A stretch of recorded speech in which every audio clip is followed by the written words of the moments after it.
Aí galera, alinhou aqui e para, ó. Vou mostrar pra vocês aí como que é o exame. Acabei perdendo a entrada dela ali. Vai seguindo aí, galera.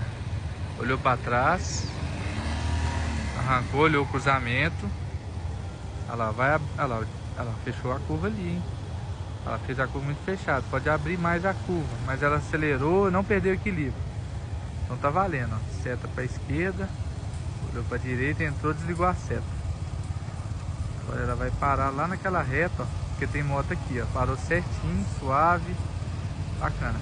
Essa moto aqui, galera, ó, parou errado, ó. Ela tinha que parar lá no onde que a aluna tá, e aquela lá ia parar aqui.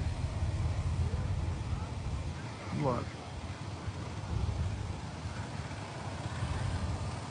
Olhou pra trás, puxou. Beleza, ó. Puxou.